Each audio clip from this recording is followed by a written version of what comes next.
Le foil downwind te fait rêver mais tu as peur de ne pas réussir à décoller ou tout simplement tu galères sur cette phase cruciale. Dans cette vidéo de conseils, je te partage tout ce que j'ai appris au niveau de la technique pour décoller à tous les coups en subfoil.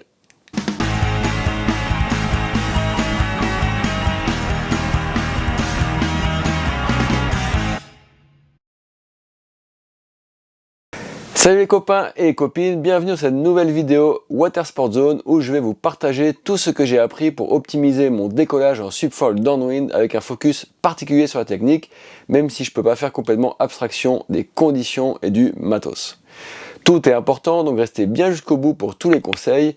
Et avant d'aller plus loin, voilà, je précise que cette vidéo est réalisée en partenariat avec Duotone Foiling. Donc voilà, sur les images, j'utilise la planche Duotone Downwinder SLS 7.2 et le foil Aeroglide 1085 avec le mât Super Red D-Lab en 82 cm.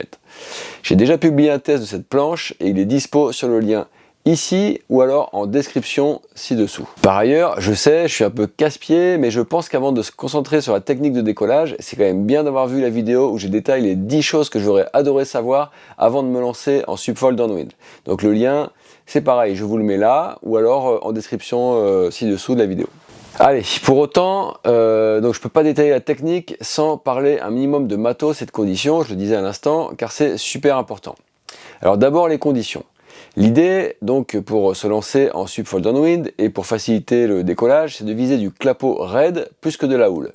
Des fois, on est surpris, on trouve que la mer ne bouge pas beaucoup et que le vent n'est pas hyper fort et en fait ça décolle facile. A l'inverse, des fois, le vent est super fort, il y a de la mer, mais elle va vite, la houle n'est pas forcément dans le même axe que le vent et c'est assez dur de décoller. Donc il faut retenir que les vagues en fait plus grosses sont souvent des faux amis. Et surtout qu'avec un foil optimisé pour le décollage, c'est pas toujours évident de pouvoir tenir la vitesse de la houle ou des gros bumps. Maintenant, vite fait sur le matos. La difficulté c'est de trouver une planche qui glisse pour prendre de la vitesse en allant droit. Donc en gros, une planche longue et étroite. Mais qui soit également suffisamment stable à la rame et plaisante en l'air. Donc là, on parle de planches de plus de 7 pieds de long et d'au moins 21 à 22 de large. Et pas beaucoup plus non plus, parce que sinon après, ça sert à rien, on va trop pousser d'eau. On parle aussi donc d'un volume d'environ 40 litres au-dessus de son poids. Au niveau du foil, on cherche de la surface, c'est au minimum 1300 à 1400 cm² au début, voire même plus selon le gabarit et puis le profil de rider de chacun.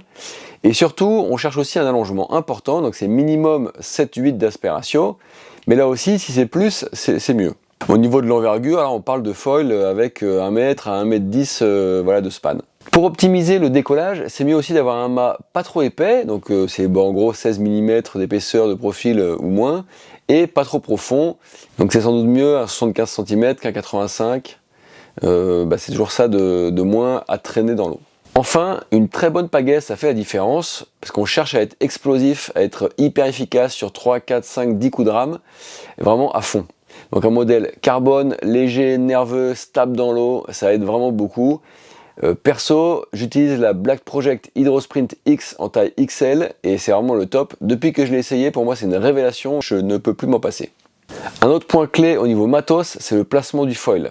Il ne faut pas avoir à bouger les pieds entre la position de rame de lancement où on veut une assiette de planche la plus à plat possible pour justement surtout ne pas pousser d'eau. Et puis cette position de vol où voilà, il ne faut pas qu'on ait à déplacer les pieds entre les deux. Donc il faut avancer suffisamment le foil sur les rails, mais attention, parce que s'il est trop avancé, là il y a un risque de subir du lift en fait, comme ça, donc quand la planche va commencer à décoller, sans avoir assez de levier sur le foil pour remettre la planche à plat et vraiment transformer le vol. Allez, maintenant on va aborder la technique. Enfin, vous allez me dire. Alors la technique, je vais la décomposer en plusieurs étapes. Alors, la première étape, ça va être de se lever et se stabiliser. Partons du principe qu'avant de vous lancer, il y avait comme souvent un peu de convoyage, allongé en prone ou à genoux sur la planche pour rejoindre la zone de décollage. Donc maintenant, tu es arrivé sur une zone avec des bumps et tu as repris ton souffle assis sur la planche. C'est le moment de se mettre à genoux dans l'axe et positionner sa planche vent arrière. Je te conseille de ramer au moins 1 ou 2 coups du côté opposé à celui de ta stance, donc ça veut dire à droite si tu es goofy et à gauche si tu es régular. Faire avancer la planche, ça sert à stabiliser la board et donc à se préparer à se lever debout. C'est comme le vélo, en fait, quand ça avance, c'est plus stable. Ramer côté opposé, c'est anticiper l'effet de row en désaxant légèrement la planche pour que les premiers vrais coups de rame la remettent dans le bon axe. Ensuite, quand on se sent prêt pour se lever, je conseille de changer la pagaie de côté pour la mettre dans le bon sens, de manière à être en capacité de mettre un coup de pagaie immédiatement du bon côté une fois debout. Ça aide beaucoup pour l'équilibre. Donc c'est le moment de se lever en position surf avec son bon pied devant et de mettre un coup de pagaie le plus vite possible pour entretenir le déplacement et donc l'équilibre. Et voilà, c'est en se donnant ce troisième appui pour qu'on se stabilise. Deuxième étape, ça va être de s'économiser et de trouver le bon bump. Donc une fois debout, il s'agit vraiment de ramer doucement, juste pour assurer un peu de déplacement pour la stabilité et pour se chauffer aussi un peu jusqu'à l'arrivée d'un bon bump. Il faut rester dans l'axe du vent ou compenser légèrement à l'opposé de là où on risque de tourner à cause de l'effet de roue. Rien ne sert de ramer trop fort et il ne faut pas hésiter à utiliser la pagaie sur l'eau pour s'équilibrer. C'est le fameux troisième appui. L'idée, c'est vraiment de s'économiser jusqu'au moment où on aura un clapot favorable. Surtout, ne pas trop chercher à regarder derrière, donc au vent, sinon c'est quasiment la chute assurée. Le bon bump, il se fera sentir sous les pieds au moins autant qu'il ne se fera voir. Le plus souvent, il se manifeste en deux temps. Après qu'un clapot nous soit passé sous la planche, on sent en fait l'effet de succion du clapot suivant qui nous arrête et soulève l'arrière de la planche en même temps qu'une pente se crée sous le nez de la planche. Donc si dans le clapot il y a une pente montante marquée devant vous sur le dos de la vague, juste au nez de la planche, alors il y a une pente descendante qui est en train de se créer derrière. C'est l'opportunité à ne pas rater et le moment où il faut tout donner sur une dizaine de coups de rame, même parfois moins. À ce moment-là, c'est super important d'être bien équilibré sur la planche, avec la planche bien à plat. Souvent au début, on est un peu trop contracté sur les jambes et on a la planche qui vient se mettre un petit peu sur la tranche et c'est frustrant parce que ça empêche de ramer. Mais voilà, c'est un problème qui va disparaître avec le temps et l'habitude, donc il ne faut pas se décourager. On est tous passés par là, ça va aller, vous allez vous détendre et puis réussir à mieux gérer l'assiette latérale de la planche. L'étape suivante, ça va être le fait de sprinter et la technique pure de rame de lancement. Même si en fait cette technique pure de rame de lancement, elle ne servira à rien si vous n'avez pas respecté les étapes d'avant et avez bien préparé en fait cette phase. Donc là on rentre quand même vraiment dans le vif du sujet. Et l'idée durant cette phase de rame, aussi intense que cruciale, c'est de ramer à fond, sans chercher à faire des gros mouvements, mais avec une grosse fréquence. Il s'agit d'ancrer sa pale entièrement dans l'eau, sans aller trop profond, et en ramant seulement devant soi. Il faut donc arrêter le mouvement de traction sur la pagaie au niveau de ses pieds. Il faudra aussi synchroniser ce mouvement de rame avec les actions du reste du corps, pour à la fois ramener la planche vers l'avant avec le bassin et les abdos, tout en travaillant le foil avec les jambes et commencer à lui faire dessiner un parcours en sinusoïde sous l'eau. Donc déjà, le premier coup de rame est celui qui demande le plus de puissance brute pour lancer la planche. Son timing est crucial. Dans le clapot, il doit intervenir au pied du bump durant la succion que j'évoquais tout à l'heure. Ensuite, il faut évidemment enchaîner immédiatement les mouvements de rame. Au niveau du mouvement, quand la pagaie s'ancre dans l'eau devant, le poids du corps est sur la jambe avant. À l'aide des abdos, lorsque le haut du corps tire sur la pagaie, sans plier les bras bien sûr, le bas du corps ramène la planche vers l'avant et vers le bas. À la fin du mouvement de traction à la rame, la jambe arrière donne comme une légère impulsion pour réavancer le bassin en se mettant en extension. Durant le retour de la pagaie pour retourner chercher l'eau loin devant, on s'allège au max pendant que le poids se replace sur la jambe avant qui se fléchit. C'est un peu comme donner des sortes de coups de rein vers l'avant en fait. La vitesse aidant, le foil commence aussi à soulager la planche d'une partie de sa surface mouillée.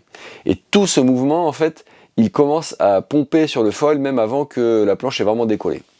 Durant le premier coup de pagaie, le bump nous a rattrapé et il doit maintenant se créer une pente sous le nez de la planche. Il faut maintenant s'y engager. Derrière, il faut enchaîner de coups les coups de rame le plus vite possible tout en restant dans le rythme avec le reste du corps et ne pas relâcher l'effort s'il y a bien cette petite pente sous le nez de la planche. Je me répète un peu, mais à chaque coup de rame, lorsque la pale est dans l'eau, le bassin vient s'avancer à l'aide des abdos pour rapprocher les pieds et la planche de l'endroit où la pagaie est entrée dans l'eau.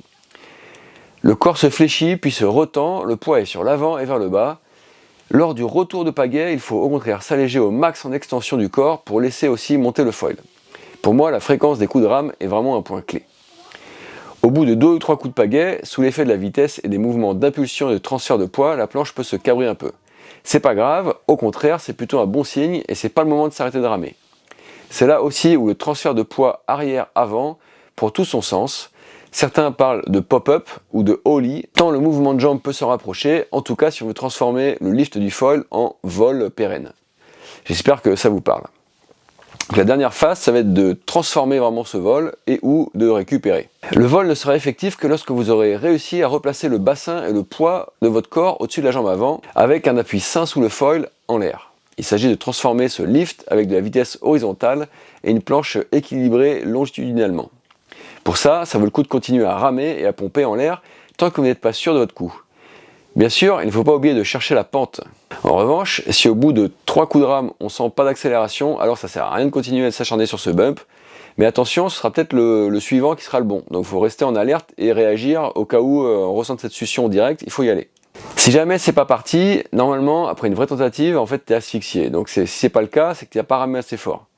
Il faut vraiment ramer en mode sprint, comme si ta vie en dépendait. Donc si c'est pas parti et que tu as tout donné, le mieux c'est de s'asseoir sur la planche pour récupérer quelques minutes, puis de reprendre tout le process en fait à zéro. En revanche, si jamais ça a décollé, il faut tout de suite se projeter au niveau trajectoire pour trouver de la pente, se détendre et aussi récupérer de cet effort violent de décollage. À ce moment, la clé c'est d'emmagasiner de la vitesse grâce à la première pente et ou du pumping et de très rapidement regarder sur les côtés pour voir les opportunités de pente qui se présentent. La plupart du temps, il faut éviter de descendre tout en bas du bump au risque de s'y retrouver coincé sans porte de sortie. Et d'ailleurs, la plupart du temps aussi, il faut éviter de chercher à aller doubler le bump de devant parce que là, on peut retrouver avec une montée et finalement perdre le vol aussitôt après l'avoir trouvé, quoi. Parfois, il ne faut pas hésiter à chercher de la pente sur le bump suivant en partant un peu de travers et en effectuant une sorte de replacement. Ça, c'est en fin de compte le cutback du downwind foiler. Si ce tuto t'a été utile, si tu as des astuces à donner, n'hésite pas à partager ton expérience en commentaire et à laisser un like sur cette vidéo. Jette un œil aux vidéos proposées à l'écran, elles devraient aussi t'intéresser. De mon côté, la suite arrive dans les prochaines semaines, alors pour ne rien rater, n'oublie pas de t'abonner ici sur YouTube et sur mon Instagram où je donne aussi des conseils. Allez, à samedi prochain à 9h15 pour une prochaine vidéo, bye bye!